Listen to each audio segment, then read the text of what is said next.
প্রথম দাবি, প্রধানমন্ত্রী শেখ হাসিনাকে ছাত্র নাগরিক হত্যার দায় নিয়ে জাতির কাছে প্রকাশ্য ক্ষমা চাইতে হবে।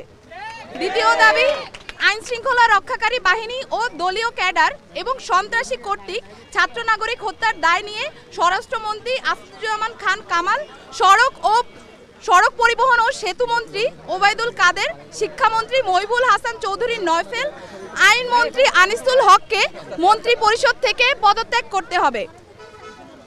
ইন্টারনেট শাটডাউন করে দেশে ডিজিটাল ক্র্যাকডাউন করায় তথ্য প্রতিমন্ত্রী জুনায়েদ আহমেদ পলককে পদত্যাগ করতে হবে।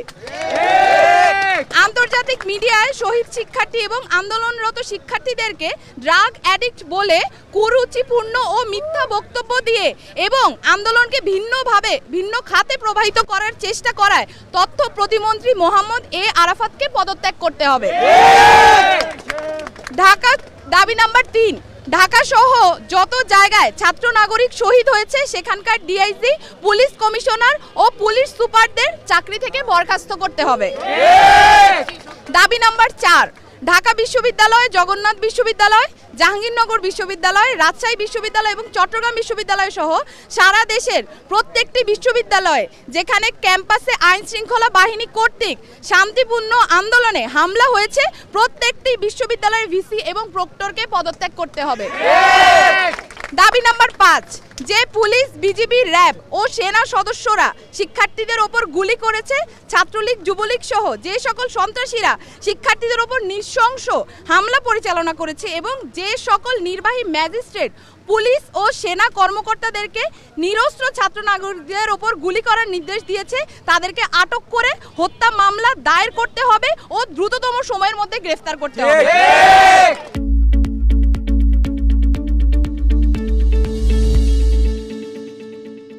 দাবি নাম্বার 6, দেশব্যাপী যে সকল ছাত্র নাগরিক শহীদ ও আহত হয়েছে তাদের পরিবারকে অতি দ্রুত সময়ের মধ্যে যথাযথ ক্ষতিপূরণ প্রদান করতে হবে।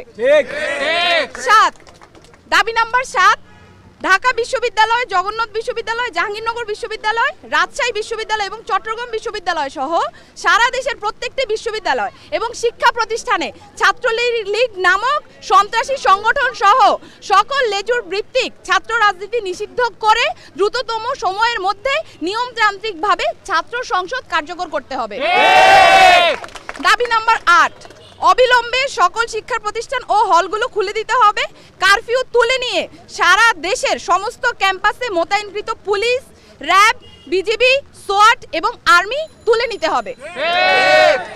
দাবি নাম্বার 9, বৈষম্য বিরোধী ছাত্র আন্দোলনের সাথে সম্পৃক্ত শিক্ষার্থীদের একাডেমিক ও প্রশাসনিক কোনো ধরনের হয়রানি করা হবে না এই মর্মে অঙ্গীকার করতে হবে। ইতিমধ্যে গণগ্রেফতার ও পুলিশি হয়রানির শিকার সমন্বয়ক বৃন্দ ও ছাত্র নাগরিকদের অবিলম্বে মুক্তি দিতে হবে ও সকল মামলা প্রত্যাহার করতে হবে। এই ছিল আমাদের 9 দফা দাবি এবং এই 9 দফা দাবিকে সামনে রেখে আমরা আমাদের আন্দোলন পরিচালনা করছি এবং আজকেও আমাদের যে কর্মসূচি সেই কর্মসূচি থেকে আমরা বলতে চাই অবিলম্বে অতি দ্রুত আমাদের যে 9 দফা দাবি সেটা মেনে নিতে হবে।